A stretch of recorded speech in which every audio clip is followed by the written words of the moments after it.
안녕하세요. 저는 올해 40을 넘긴 지금은 작은 반찬 가게를 꾸리며 사는 평범한 여자입니다. 한때는 12년 동안 한 집안의 맏며느리로 살았고 지금은 친정엄마와 단둘이 살고 있어요. 오늘 이 이야기를 꺼내는 건 병원 창구 앞에서 종이 한 장을 받아들고 그 자리에 굳어버렸던 제가 어떻게 다시 일어섰는지 그 시작을 누군가에게는 꼭 들려주고 싶어서입니다. 그 시작은 친정엄마 병원비 한 장이었거든요. 이야기 시작 전 저희 채널을 구독해 주시면 오늘 하루 큰 행운이 가득하시길 빌겠습니다.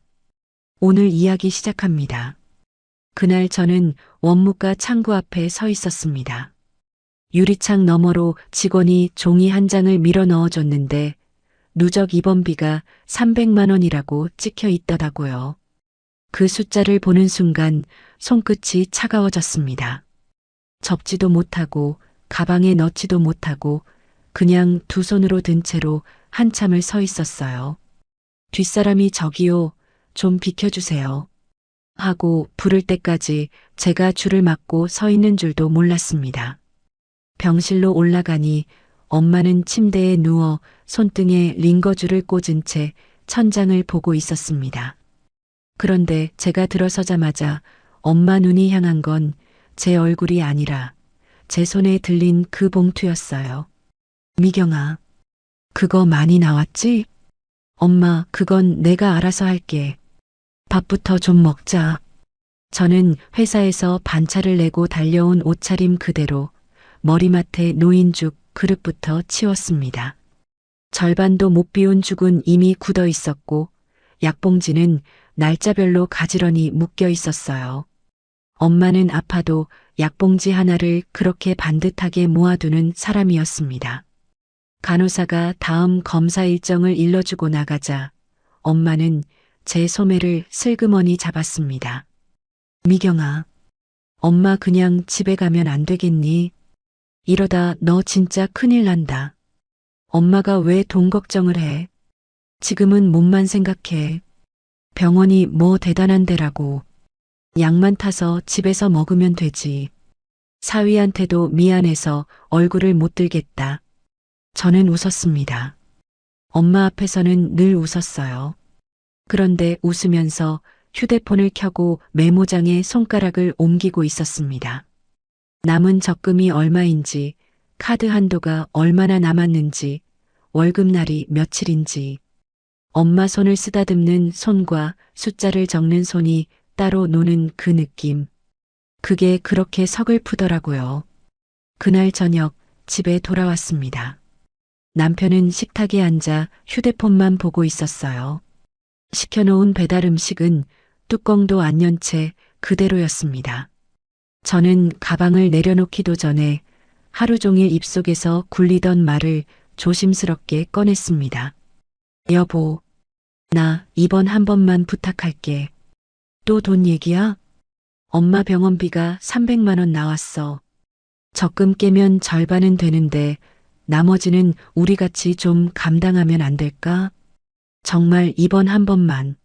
남편은 휴대폰에서 눈도 떼지 않았습니다. 그러더니 짧게 고개를 저었어요. 지금 우리 형편 뻔히 알잖아. 가게 매출 바닥이고 카드값에 이자까지 줄줄이 빠져. 나도 숨 막혀 죽겠어. 그래도 엄마 일이야. 병원비잖아. 그러니까 더 알아서 해야지. 장모님 자식이 당신 하나야? 왜 그걸 우리 집 돈으로 막아? 말문이 막혔습니다. 더 캐물으면 싸움이 될 것 같아서 저는 그냥 입을 다물었어요. 그게 제 오랜 버릇이었습니다. 참으면 넘어가니까. 참으면 그래도 집은 굴러가니까. 대신 저는 냉장고 문을 열었습니다. 그 와중에도 손이 먼저 움직인 건 시어머니께 보낼 국이었어요. 멸치 육수 내서 끓여둔 된장국을 통에 담고 무생채와 장조림을 반찬통에 차곡차곡 옮겨 담았습니다. 친정엄마 죽그릇은 절반이 굳어 있었는데 시어머니 반찬통은 빈틈없이 채우고 있는 제 손을 한참 내려다봤어요. 그때 시어머니한테서 전화가 왔습니다. 통에 뚜껑을 덮다 말고 받았어요. 어머니, 저예요. 너 요즘 친정병원에 너무 들러붙어 있는 거 아니니? 내 서방 밥상은 누가 차려? 제가 챙기고 있어요. 국이랑 반찬도 지금 싸뒀어요. 아픈 사람은 병원에서 알아서 봐준다.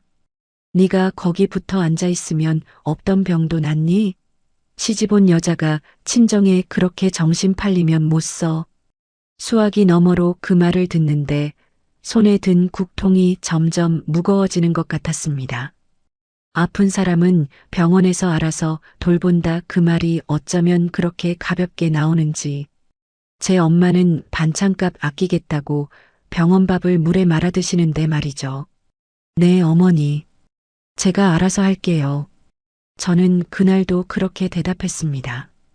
전화를 끊고 나서 저는 식탁 위에 두 가지를 나란히 올려놓았어요. 한쪽에는 친정엄마 병원비 고지서, 다른 한쪽에는 시어머니께 보낼 반찬통. 종이 한 장은 손도 못 댄 빚이고 통 하나는 빈틈없이 채운 정성이었습니다. 그 둘을 번갈아 보는데 처음으로 서늘한 질문이 올라오더라고요. 나는 대체 어느 집 딸이고 어느 집 며느리인가? 왜 내 엄마의 아픔은 이 집에서 늘 짐짝 취급을 받고 시어머니 입맛은 한 끼도 거르면 안 되는 큰일이 되는가? 남편은 그 식탁을 지나가면서 고지서는 보지도 않고 반찬통만 흘끔 보더니 한마디 했습니다. 그거 어머니 갖다 드릴 거지? 간 좀 제대로 봐. 지난번에 싱겁다고 한 소리 들었잖아. 저는 대답하지 않았습니다. 다만 그 순간 12년 동안 한 번도 흔들린 적 없던 무언가가 가슴 한가운데서 아주 천천히 금이 가기 시작하는 소리를 들었어요. 그 무렵 저는 하루를 두 번 사는 사람 같았습니다.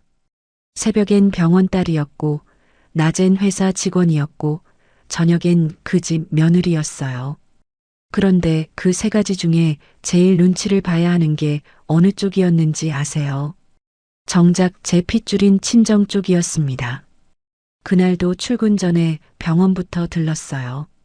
엄마 세숫대야에 미지근한 물을 받아 갈아드리고 수건을 적셔 손이며 얼굴을 닦아드렸습니다.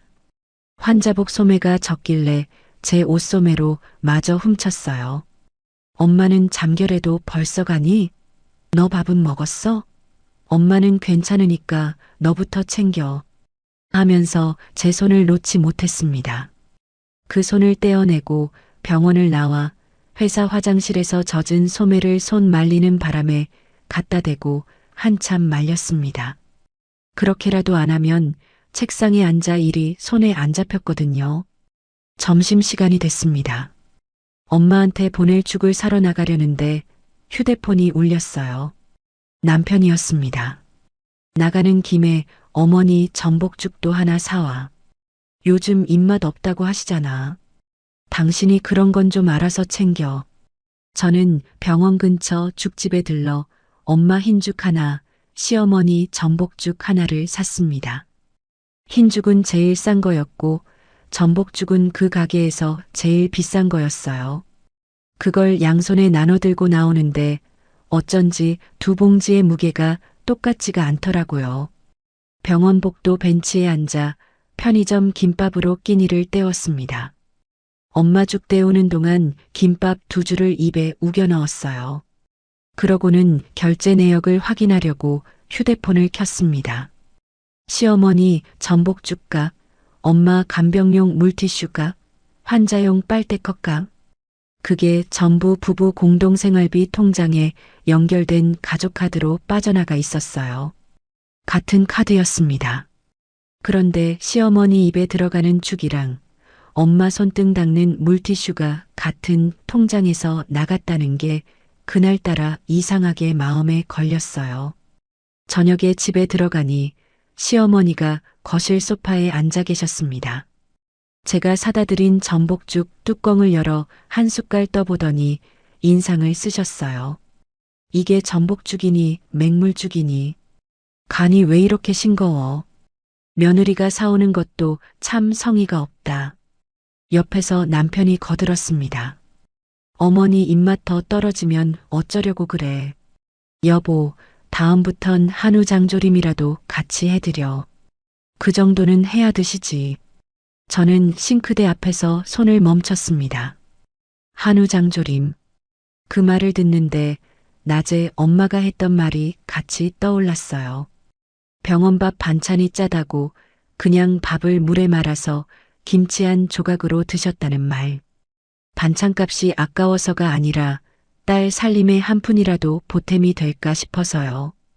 한쪽에서는 한우를 찾고 한쪽에서는 물에 만밥을 드시고 같은 핏줄도 아닌데 왜 무게가 이렇게 다른 걸까요? 네. 다음엔 신경 쓸게요. 저는 그날도 그렇게 대답했습니다. 며칠 뒤 병원에서 문자가 왔어요. 추가 검사비 안내였습니다.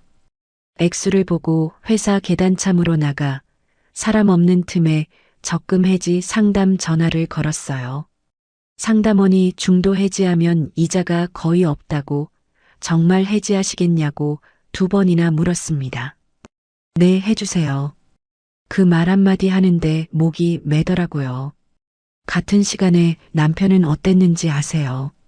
그날 저녁 밥상에서 제가 검사비 얘기를 꺼내려고 하니까 가게가 어렵다는 말로 슬쩍 화제를 돌렸습니다. 그러더니 전화가 한 통 오니까 목소리가 싹 바뀌더라고요. 아, 네네. 원장님, 예약 시간 바뀌었다고요? 네네. 어머니는 제가 꼭 모시고 갈게요. 좋은 걸로 잘 부탁드립니다. 감사합니다.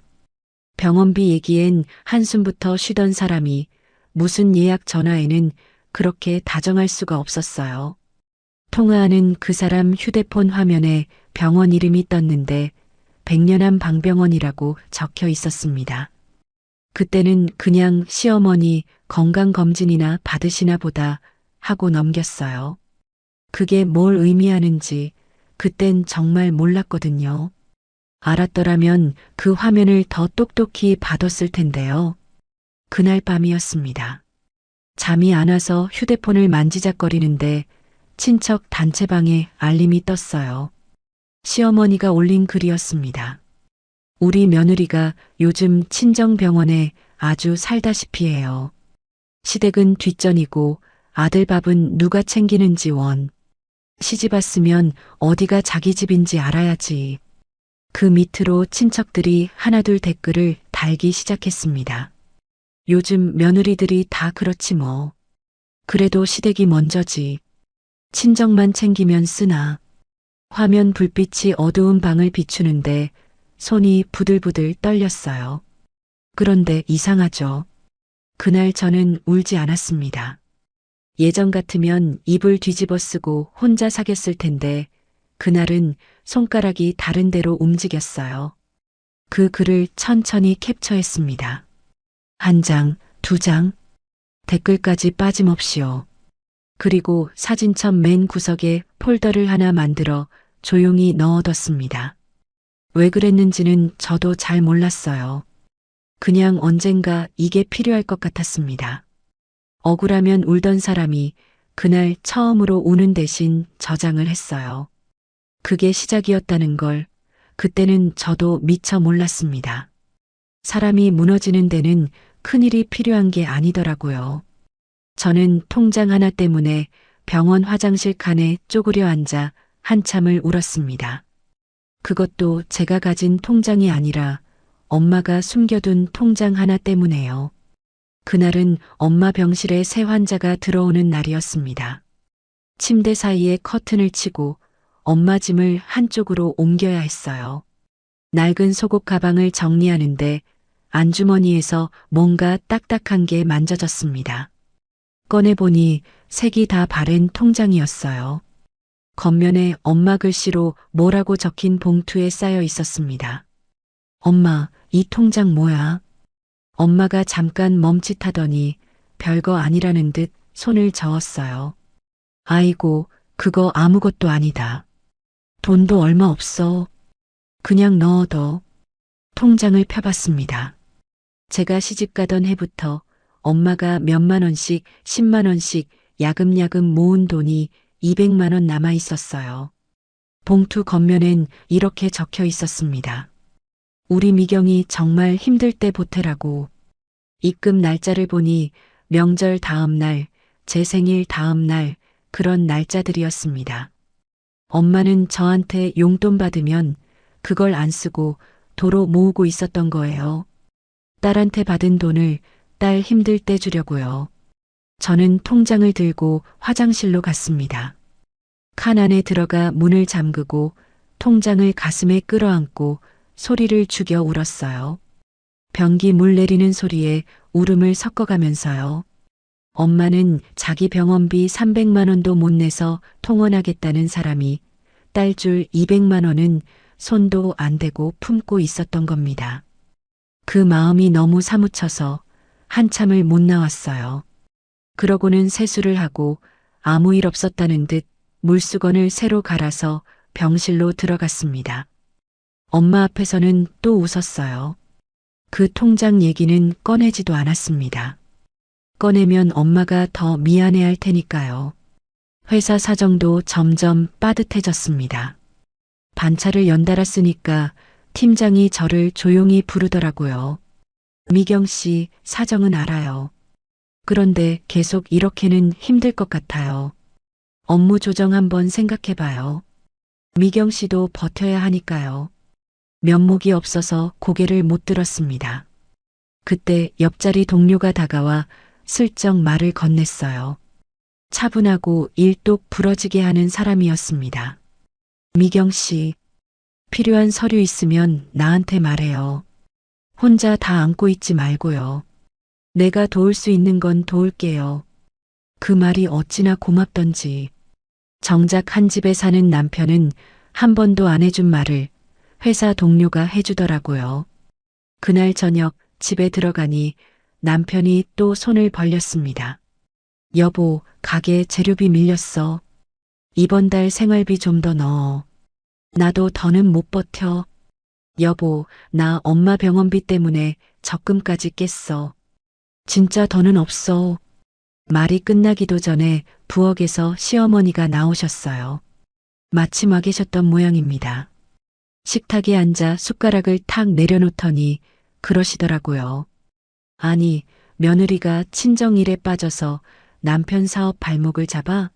시집 왔으면 내 집이 어딘지부터 알아야지. 어머니, 발목 잡는 게 아니에요. 저도 지금 정말 빠듯해서 그래요. 됐다, 됐어. 친정엄마들이 원래 그렇다. 아프다, 힘들다 하면서 자식 주머니 여는 법은 귀신같이 알지. 그 말은 시어머니가 아니라 남편 입에서 나왔습니다. 제 친정엄마가 자식한테 기대는 법을 잘 안다고요. 200만 원을 못 쓰고 품고 있던 그 엄마가요. 저는 그 사람 얼굴을 빤히 봤습니다. 자기 어머니 앞에서는 단 한 번도 제 편을 들어준 적 없던 그 얼굴을요. 대꾸하지 않고 설거지를 시작했습니다. 손이 떨려서였을까요? 비누 묻은 접시가 손에서 미끄러졌어요. 싱크대 안에서 쨍그랑 하고 접시가 깨졌습니다. 남편이 벌떡 일어났어요. 그런데 그 사람 입에서 처음 나온 말이 뭐였는지 아세요? 어머니 놀라셨잖아. 당신 지금 뭐 하는 거야? 접시 하나도 제대로 못 잡아? 깨진 접시가 아니라 어머니 놀란 가슴부터 걱정하더라고요.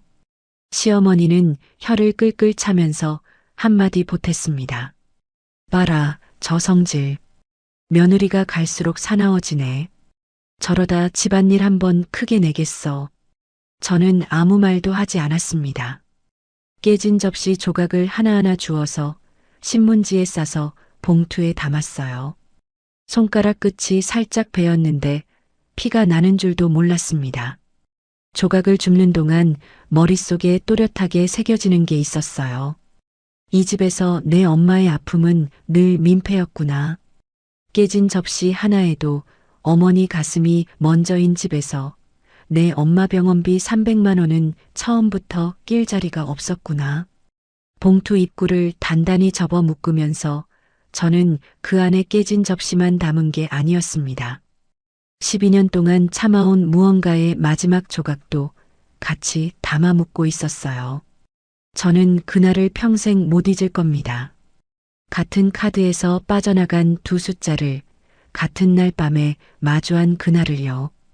그날 저는 처음으로 참는 게 미덕이 아니라 죄일 수도 있다는 걸 알았습니다. 추가 검사 결과가 나온 날이었습니다. 담당 의사가 차트를 넘기며 엄마한테 차분히 설명했어요. 어머님, 아직 수치가 안정되지 않았습니다. 최소 2주는 더 입원해서 지켜보셔야 해요. 엄마는 의사 앞에서 네 하고 고개를 끄덕였습니다. 그런데 의사가 나가자마자 제 손을 꼭 잡더라고요. 미경아, 엄마 그냥 집에 가면 안 되겠니? 약만 타서 먹으면 되잖아. 2주를 더 있으면 돈이 얼마나 나오겠어. 엄마, 의사 선생님이 입원하라잖아. 돈 얘기는 하지 마. 내가 어떻게든 할게. 내 얼굴이 반쪽이 됐다. 엄마가 못나서 내 딸 등골을 빼먹네. 저는 더 듣고 있을 수가 없어서 복도로 나왔습니다. 창가 끝 사람 없는 데로 가서 남편한테 전화를 걸었어요. 정말 이번이 마지막이라는 마음으로요. 여보, 나야. 엄마가 2주를 더 입원해야 한대. 병원비 절반 아니어도 돼. 조금만, 정말 조금만 도와줄 수 없어? 수화기 너머로 잠깐 침묵이 흘렀습니다. 그러더니 그 사람이 한숨을 푹 쉬었어요. 아, 또 그 얘기야? 내가 몇 번 말해. 가게 카드값 막아야 하고 대출 이자도 나가. 지금 우리 형편에 10만 원도 여유 없어. 10만 원도 없다고? 없다니까. 진짜 없다고. 장모님 자식이 당신 하나야? 형제들끼리 알아서 나눠내면 되잖아. 왜 자꾸 나한테만 매달려? 알겠어. 끊을게. 저는 전화를 끊고 창문에 이마를 댔습니다. 유리가 차가웠어요. 한참을 그러고 있다가 손등으로 눈물을 닦고 병실로 들어갔습니다. 엄마가 볼까봐 또 웃으면서요. 엄마 환자복 단추가 하나 풀려 있길래 그걸 다시 끼워드렸습니다. 단추 구멍에 손가락을 넣는데 손이 자꾸 떨려서 한 번에 안 들어가더라고요. 엄마, 추워. 단추 잘 채우고 있어. 감기까지 걸리면 안 되잖아. 그래. 우리 딸밖에 없다. 엄마가 미안하다, 정말. 그 밤이었습니다. 집에 돌아와 씻고 나서 습관처럼 가족카드 결제 내역을 확인하고 있었어요. 이번 달 뭐가 얼마나 나갔는지 정리해둬야 했거든요. 손가락으로 화면을 쭉 내리는데 어느 줄에서 눈이 딱 멈췄습니다. 500만 원. 결제처 백년암 방병원. 처음엔 잘못 봤나 싶었어요. 0의 개수를 다시 셌습니다. 하나, 둘, 셋, 넷, 다섯. 500만 원이었어요. 그 한방병원. 며칠 전 그 사람 휴대폰 화면에 떴던 바로 그 이름이었습니다. 시어머니 건강검진이나 받으시려나 보다 하고 넘겼던 그 이름이요. 손에 들고 있던 엄마 약봉지가 그대로 바닥에 떨어졌습니다. 봉지가 터지면서 알약이 거실 바닥에 또르르 흩어졌어요. 저는 그 자리에 주저앉아서 흩어진 알약을 하나씩 주워 담았습니다. 손이 떨려서 하나를 집는데도 한참이 걸렸어요. 엄마 병원비 300만 원은 10만 원도 못 보탠다던 사람이 같은 카드로 같은 통장에서 그 한약방에 500만 원을 긁었더라고요. 알약을 다 줍고 나서 저는 안방으로 들어갔습니다. 남편이 휴대폰을 보다가 고개를 들었어요. 여보, 백년암 방병원에 500만 원. 이거 뭐야? 그 사람은 눈도 깜짝 안 했습니다. 오히려 태연하게 그러더라고요. 아, 그거? 어머니 요즘 기운 없으시잖아. 보약 좀 지어드렸어. 그게 왜? 왜라니? 당신 아까 나한테 10만 원도 없다며. 우리 엄마 병원비는 10만 원도 없다며. 그때 거실에서 인기척이 났습니다. 시어머니가 와 계셨던 거예요. 거실 한가운데 떡하니 놓인 고급 보약 상자를 손바닥으로 쓸어보면서 저를 내려다봤습니다. 예, 사람 늙어서 쓰러진 다음에 돈 쓰면 그게 무슨 소용이니. 안 아플 때 미리 챙기는 게 진짜 효도야. 너희 친정처럼 다 아프고 나서 돈 들이부어봐야 밑 빠진 독이지. 저는 그 상자를 봤습니다. 윤기 나는 자개 무늬에 비단 보자기까지 덮인 그 상자를요. 제 엄마는 병원밥 반찬값 아끼겠다고 밥을 물에 말아 드시는데 멀쩡한 시어머니 앞엔 500만 원짜리 보약이 비단에 쌓여 놓여 있었습니다. 목이 메서 말이 안 나왔어요. 그때 남편이 제 마지막 기대를 완전히 짓밟는 한마디를 했습니다. 여보, 혹시 우리 엄마도 아프면 안 되잖아. 미리 챙겨두는 게 뭐가 그렇게 잘못이야? 아프고 나서 허둥대는 것보다 낫지. 혹시 우리 엄마도 아프면 안 되잖아. 저는 그 말을 듣고 한참을 가만히 서 있었습니다. 정작 지금 병원에 누워 있는 건 제 엄마인데요.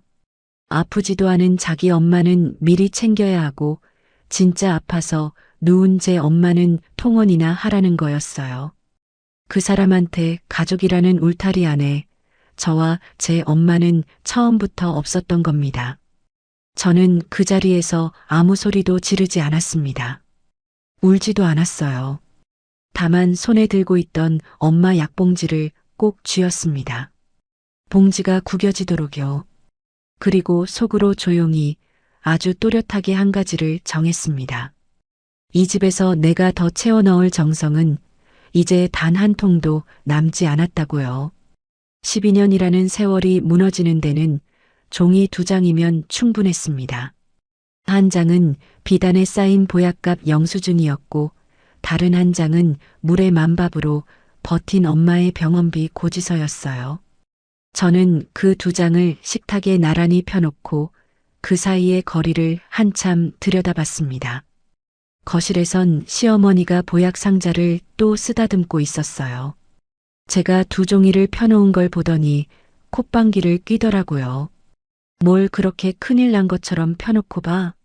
친정 병원비는 박씨 집안 사정이고 내 아들이 제 어미 챙기는 건 당연한 도리야.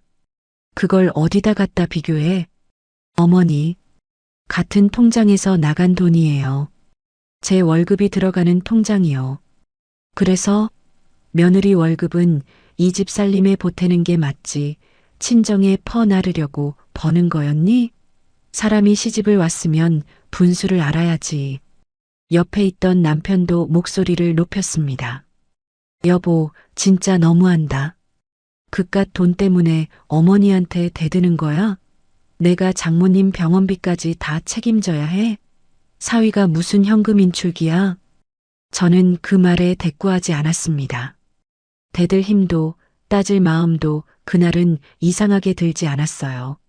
화가 머리끝까지 났는데 오히려 머릿속은 얼음장처럼 차가워졌습니다. 12년 만에 처음 느껴보는 종류의 침착함이었어요. 저는 조용히 안방으로 들어갔습니다. 장롱 아래칸을 열고 깊숙이 넣어둔 파일을 꺼냈어요. 그 안엔 혼인관계 증명서, 통장 사본, 급여 이체 기록이 들어 있었습니다. 언제부터 거기 넣어뒀는지도 모를 서류들이었어요. 어쩌면 저는 진작부터 이날을 준비하고 있었던 건지도 모르겠습니다. 그날 밤 식구들이 다 잠든 뒤에 저는 노트북을 켰습니다. 거실 식탁에 앉아 화면 불빛 하나에 의지해서요. 그리고 지난 12년 동안 이 집에 흘러들어간 돈을 하나하나 엑셀에 정리하기 시작했습니다. 시댁 제사비, 명절 비용, 시아버지 칠순 잔치, 시어머니 한약방 비용, 그리고 남편 가게에 보탠 운영비, 통장 내역을 한 줄 한 줄 짚어가며 날짜와 금액을 옮겨 적었어요. 손가락이 키보드 위에서 멈추질 않았습니다. 숫자가 한 칸 한 칸 채워질 때마다 제가 어떻게 살아왔는지가 표 위에 적나라하게 드러나더라고요. 새벽 3시가 넘었습니다. 그때 한 가지 흐름이 눈에 들어왔어요. 그 보약값이 빠져나간 날짜를 짚어보니 제 월급이 들어오는 공동생활비 통장에서 결제가 됐더라고요. 그런데 같은 시기에 남편 가게 계좌를 보니까 이상했습니다. 거래처에 줘야 할 대금은 미뤄둔 채로 그 돈이 시어머니한테 반복해서 송금되고 있었어요. 거래처 돈은 맞고 어머니한텐 보내고 제 월급으로 살림 구멍을 메우면서 그 사람은 그 돈으로 효자 노릇을 하고 있었던 겁니다. 화면을 보는데 손이 다 떨렸어요. 그런데 신기하게도 눈물은 안 났습니다. 예전 같으면 이불 속에서 혼자 울었을 텐데 그날은 울 시간조차 아깝더라고요. 저는 엑셀 파일을 저장하고 회사 동료한테 조심스럽게 메시지를 보냈습니다. 일 똑 부러지게 하던 그 사람한테요. 다음날 점심시간에 회사 근처 카페에서 동료를 만났습니다. 제가 그동안 있었던 일을 털어놓자 그 사람은 위로부터 하지 않았어요. 차분하게 묻더라고요. 미경 씨, 지금 제일 먼저 해야 할 게 뭔지 알아요? 잘 모르겠어. 너무 억울한데 뭘 어떻게 해야 할지를 모르겠어. 억울한 건 나중에 풀어요. 지금은 기록부터 남겨요. 감정으로 싸우면 미경 씨만 다쳐요. 자료로 움직여야 이겨요. 그 사람은 회사 근처에 이혼 전문으로 잘 보는 변호사 사무실이 있다며 연락처를 적어줬습니다. 그러면서 한마디 덧붙였어요. 미경 씨가 지금까지 참은 거 약해서 그런 거 아니에요. 그런데 이제는 참기만 해서는 아무것도 안 바뀌어요. 여기서 멈추면 또 똑같아요. 그 말이 가슴에 콱 박혔습니다. 참는 게 약한 게 아니라는 말, 그런데 이제는 참는 걸로 안 된다는 말이요. 며칠 뒤 저는 병원에 들렀습니다. 엄마한테는 회사 일이 바빠서 며칠 정신없을 거라고 둘러댔어요. 엄마, 나 회사 일이 좀 커져서 며칠 정신없을 거야. 못 와도 걱정하지 마. 전화는 꼭 할게. 그럼. 일부터 해야지. 엄마는 괜찮다. 너 밥 거르지 말고 잠도 좀 자고 다녀. 엄마는 또 제 걱정을 했습니다. 자기 병원비도 못 내는 사람이 딸 밥 굶을까만 걱정하더라고요. 그 손을 잡고 병실을 나오는데 마음이 더 단단해졌어요. 이건 저 혼자만의 일이 아니었으니까요. 병원을 나와서 저는 변호사 사무실로 향했습니다. 사무실 문을 열고 들어가니 책상 위에 이혼소송 위임 서류가 놓여 있었어요. 변호사가 절차를 설명해 줬고 저는 그 설명을 끝까지 차분히 들었습니다. 그리고 펜을 들었어요. 손이 떨릴 줄 알았는데 신기하게도 안 떨리더라고요. 제 이름을 적고 그 옆에 도장을 꺼내 꾹 눌러 찍었습니다. 인주가 종이에 선명하게 박히는 걸 보면서 저는 처음으로 숨을 길게 내쉬었어요. 12년 동안 한 번도 쉬어본 적 없던 숨이었습니다. 들이쉬기만 하고 한 번도 제대로 내뱉지 못했던 그 숨을 그 작은 도장 하나 찍고 나서야 비로소 길게 내쉬었어요. 무섭지 않았습니다. 오히려 이제야 내가 나로 돌아가는 것 같았거든요. 집을 나오는데 짐가방 하나면 충분했습니다. 12년을 살았는데 정말 제 것이라고 가져갈 수 있는 게 그것뿐이더라고요. 옷 몇 벌, 세면도구, 그리고 엄마가 시집 보낼 때 챙겨준 작은 보석함 하나, 그게 다였습니다. 남편이 출근한 시간을 골라 짐을 쌌습니다. 옷장에서 옷을 꺼내는데 손이 자꾸 멈췄어요. 이게 정말 내가 사던 집이 맞나 싶을 만큼 가져갈 게 없었습니다. 살림은 다 시어머니 취향으로 채워져 있었고 가구도 시댁에서 들여놓은 게 절반이었거든요. 12년 동안 제 월급은 이 집에 다 부어졌는데 정작 제 거라고 부를 수 있는 건 가방 하나에 다 들어가더라고요. 짐을 들고 나와 병원 근처 고시원에 자리를 잡았습니다. 한 평 반짜리 방이었어요. 책상 하나, 침대 하나, 작은 옷장 하나. 그런데 신기한 게 그 좁은 방에 들어가 짐을 내려놓는 순간 12년 살던 그 집보다 숨이 잘 쉬어졌습니다. 짐 풀던 손을 멈추고 천장을 한참 봤어요. 천장 벽지가 누래져 있었는데 그게 그렇게 정겹게 느껴지더라고요. 저녁쯤 되니까 전화가 오기 시작했습니다. 남편이었어요. 처음엔 화부터 냈습니다. 야, 너 지금 제정신이야? 짐 싸들고 어딜 나가? 당장 들어와. 여보, 나 변호사 사무실 다녀왔어. 도장 찍었어. 뭐? 도장? 너 지금 나 겁주려고 쇼하는 거야? 쇼 아니야. 생활비 통장도 정리할 거고 가족 카드도 해지할 거야. 야, 박미경, 너 이거 진짜 후회한다. 어머니가 알면 너 가만 안 둬. 후회.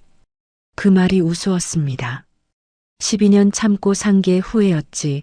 도장 찍은 건 후회가 아니었거든요. 저는 전화를 끊었습니다. 그리고 다음 날 아침 은행이 문을 열자마자 달려갔어요. 은행 창구에 앉아 제 급여 자동이체부터 끊었습니다. 공동생활비 통장에 들어가던 제 월급의 흐름을 막은 거예요. 직원이 서류를 출력해 주는데 그 종이가 그렇게 가벼울 수가 없었습니다. 12년 동안 매달 그 통장으로 빨려 들어가던 제 월급이 그 종이 한 장에 멈췄거든요. 그러고 나서 한 가지를 더 확인했어요. 남편 가게 대출에 제가 연대보증을 선 적이 있는지요. 다행히 없었습니다. 서류로 직접 확인하고 나서야 안심이 됐어요. 그 사람 사업이 어떻게 되든 시댁빚이 제 앞으로 넘어올 일은 없다는 걸 종이로 받아든 거죠.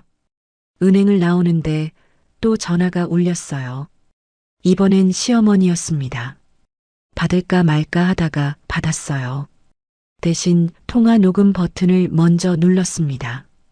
여보세요. 너 지금 제정신이냐? 멀쩡한 남편 두고 친정엄마 병원에 눌러앉겠다고? 동네 창피해서 내가 얼굴을 못 들겠다. 어머니, 내가 너를 며느리로 받아줬더니 은혜를 이렇게 갚아? 시집 왔으면 시집을 알아야지. 너 같은 게 어디서 굴러 들어와서 집안을 뒤집어놔? 어머니, 더 들을 말 없어요. 이만 끊겠습니다. 끊긴 뭘 끊어? 야, 박미경, 너 지금 거기 안 서? 저는 전화를 끊었습니다. 녹음 파일을 저장하고 날짜를 메모해뒀어요. 예전 같으면 그 소리를 들으면서 울었을 텐데 그날은 손이 떨리지도 않았습니다. 오히려 한 가지 자료가 더 쌓였구나 하는 생각만 들었어요. 사람이 한번 마음을 정하니까 감정이라는 게 그렇게 가지런해질 수도 있더라고요. 회사 동료가 그 사이에 큰 일을 해줬습니다. 제가 그동안 저장해둔 캡처랑 녹음 파일을 받아서 날짜별로 폴더를 만들어 정리해줬어요. 시어머니가 친척 단체방에 올렸던 글, 댓글들, 통화 녹음, 보약 결제 내역. 다 시간 순으로 가지런히 정렬돼 있었습니다. 미경 씨, 이것 좀 봐요. 이 정도면 미경 씨가 당한 게 그냥 기분 문제가 아니에요. 미경 씨 약한 사람 아니에요. 여기까지 버틴 사람이에요. 그 폴더를 보고 있는데 저도 모르게 코끝이 시큰해졌습니다. 12년 동안 참고 삼킨 게 단순히 눈물이 아니라 이런 기록들이었구나 싶어서요. 변호사 사무실에 다시 갔습니다. 변호사한테 자료를 차근차근 설명했어요. 보약 결제 내역, 시어머니가 친척 단체방에 올린 글, 그날 통화 녹음, 그리고 12년 동안 시댁에 들어간 송금 내역까지요. 정리 잘하셨습니다. 이 정도면 충분히 봐볼 수 있습니다. 조정 들어가면서 재산 분할 자료도 같이 준비하죠. 네. 하나만 말씀드릴게요. 앞으로 시댁에서 무슨 연락이 와도 감정으로 받지 마세요. 말로 싸우지 말고 전부 기록으로 남기세요. 그 말을 마음에 새기고 사무실을 나왔습니다. 한편 그 집에선 일이 이상하게 흘러가고 있었어요. 시어머니가 그 보약을 소개해준 친척한테 또 솔깃한 얘기를 들었던 모양입니다. 같은 한약방에 2천만 원을 더 투자하면 원금이 2배가 된다고요. 그 한약방이 곧 가맹점을 늘린다는 둥, 지분을 미리 사두면 큰 돈이 된다는 둥.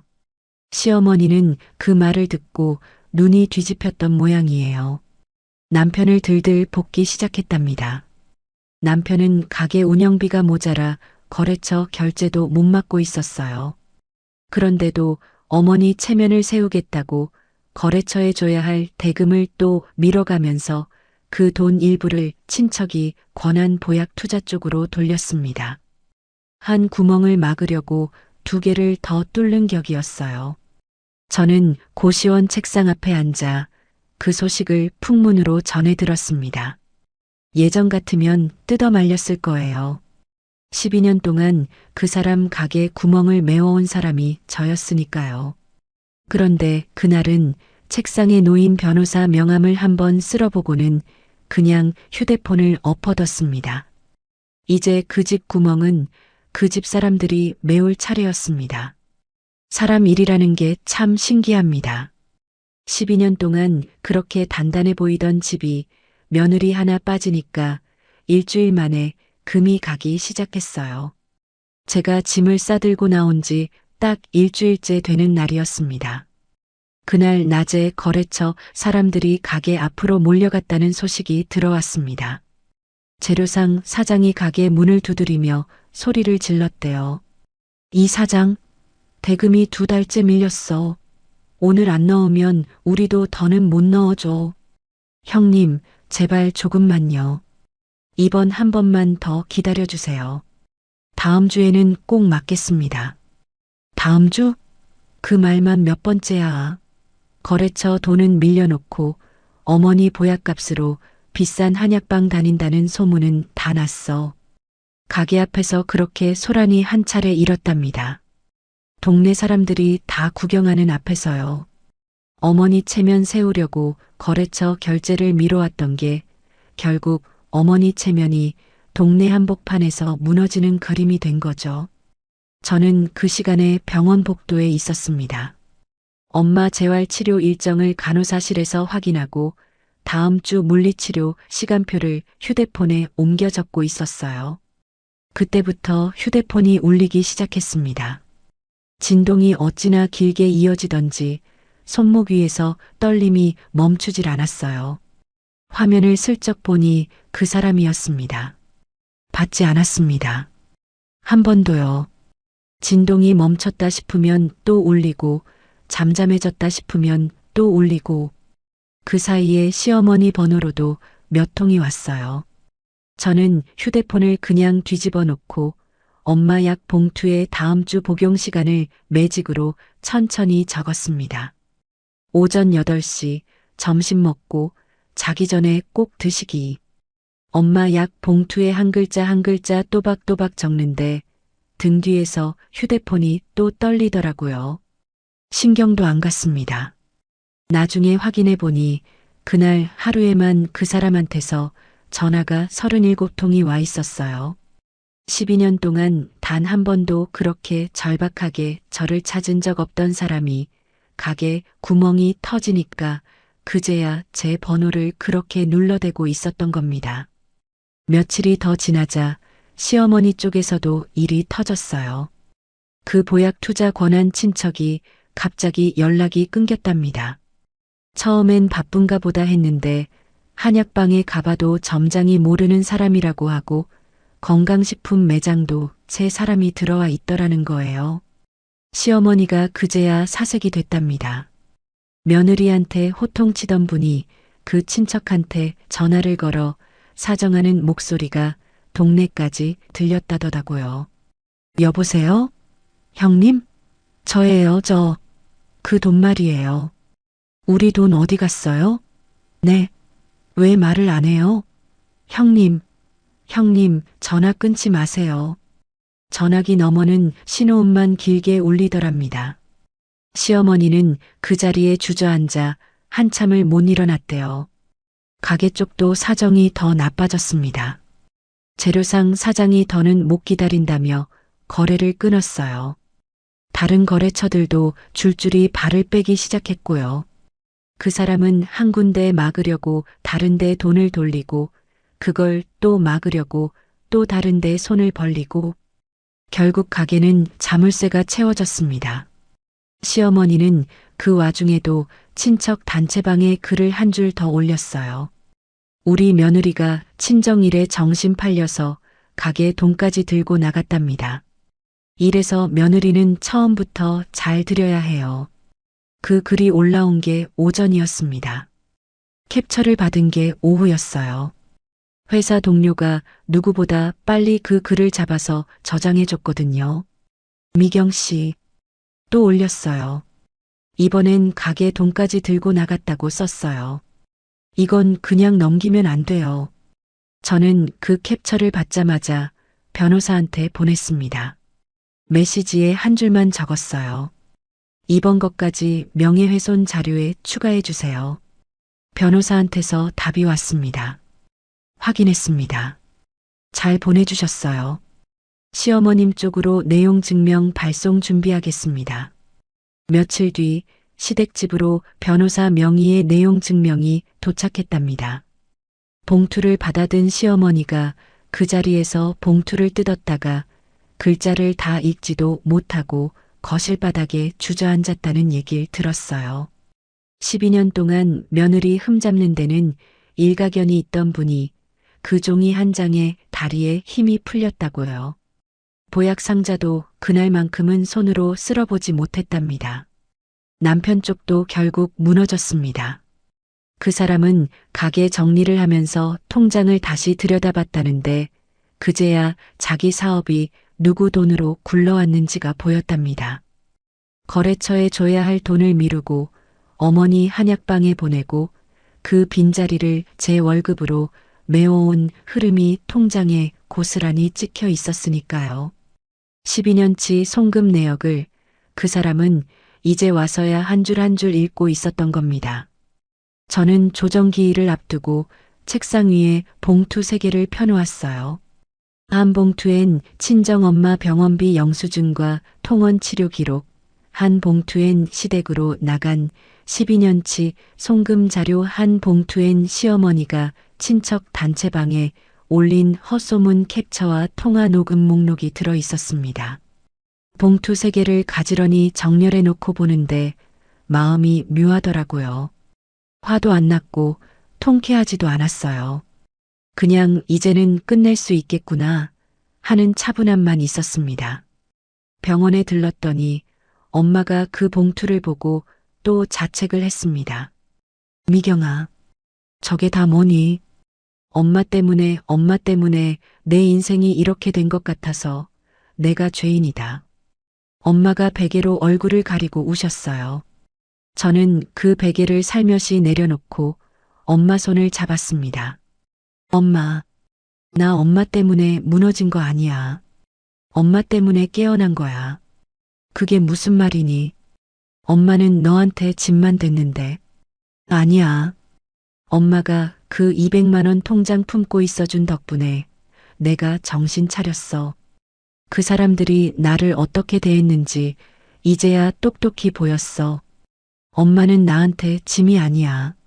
엄마는 나를 깨워준 사람이야. 엄마는 제 손을 잡고 한참 울었습니다. 저는 울지 않았어요. 12년치 눈물을 한 번에 다 흘렸던 그날 화장실 칸 이후로 신기하게 눈물이 안 나오더라고요. 다 비워진 자리에는 다른 게 채워져 있었습니다. 단단한 무언가가요. 병실을 나와 복도를 걷는데 창문 밖으로 해가 지고 있었어요.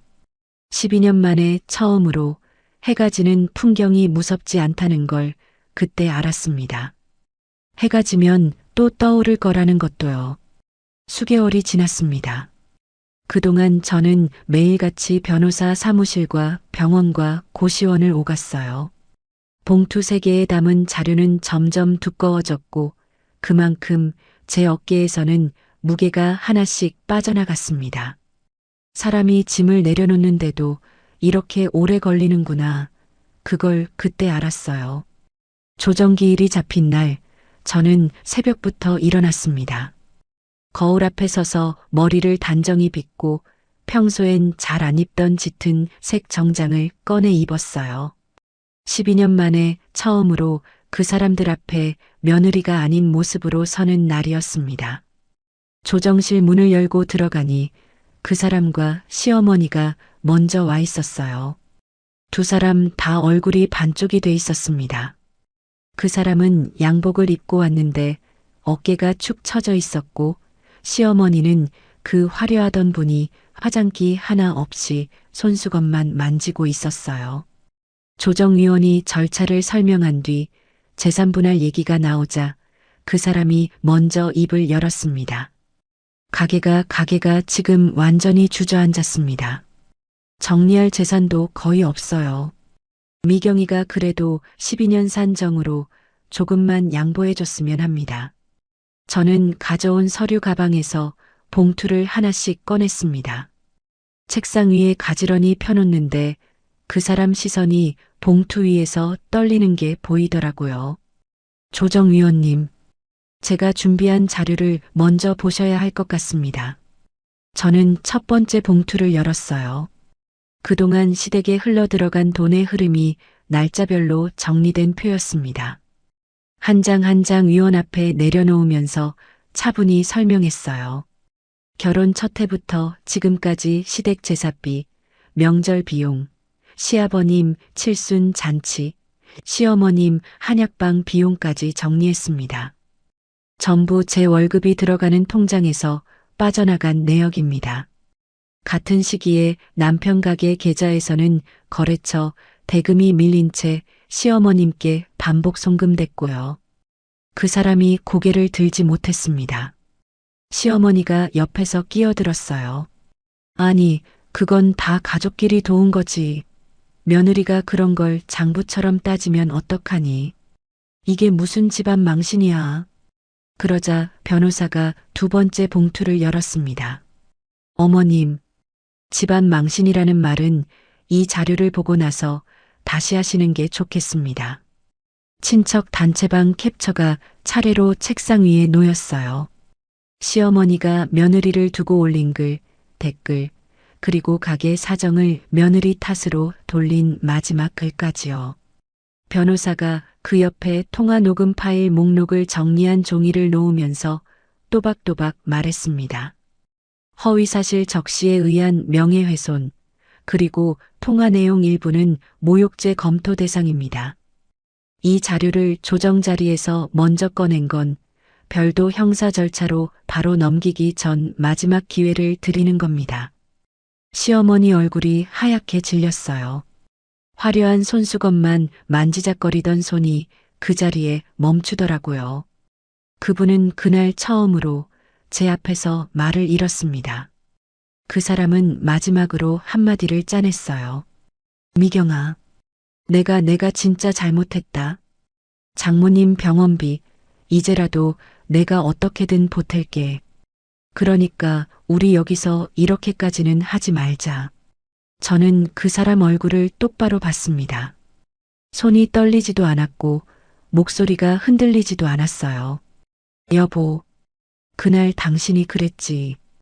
혹시 우리 엄마도 아프면 안 되잖아, 라고. 조정실이 조용해졌습니다. 그 사람이 고개를 푹 숙였어요. 그 말 한마디에 나는 12년을 정리했어.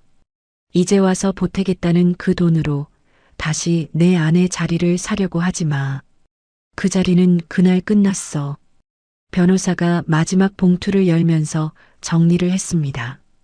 재산분할 비율, 위자료, 그리고 시어머니 명의로 갈 내용 증명까지.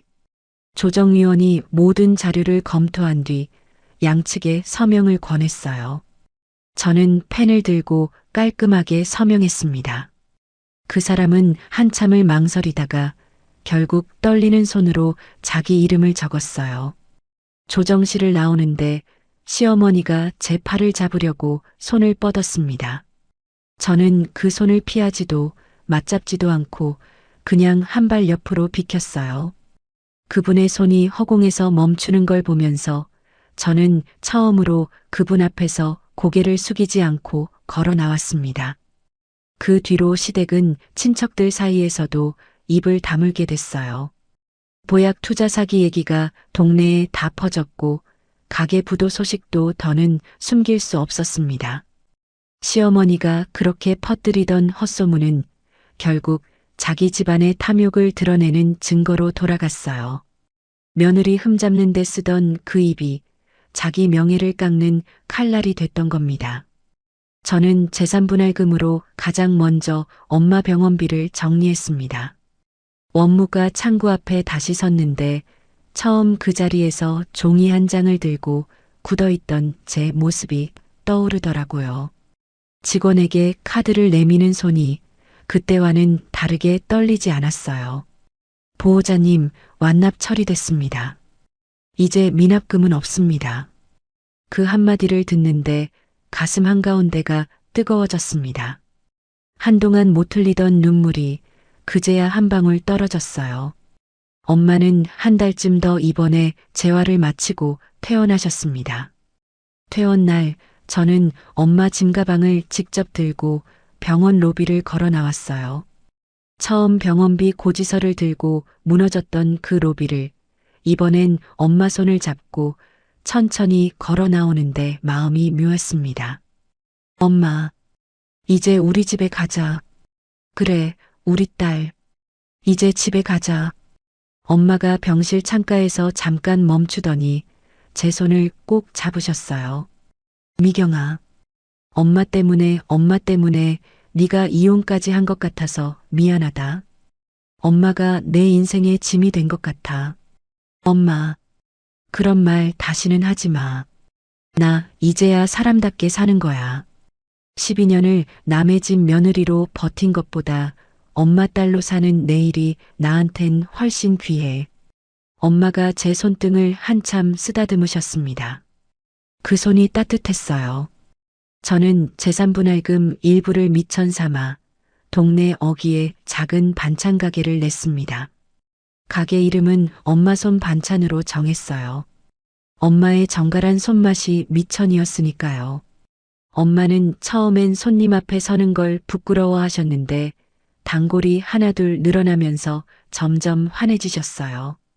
단골 할머니들이 엄마 반찬 맛을 보고 사장님, 이 반찬은 돈 받고 팔아도 마음이 같이 담긴 맛이네요. 고 칭찬하실 때마다 엄마 얼굴에 옅게 홍조가 도는 게 보였습니다. 가게 한쪽 벽에는 작은 액자를 하나 걸어뒀어요. 엄마가 시집 보낼 때 품에 안겨주신 그 200만 원짜리 통장 사본이었습니다.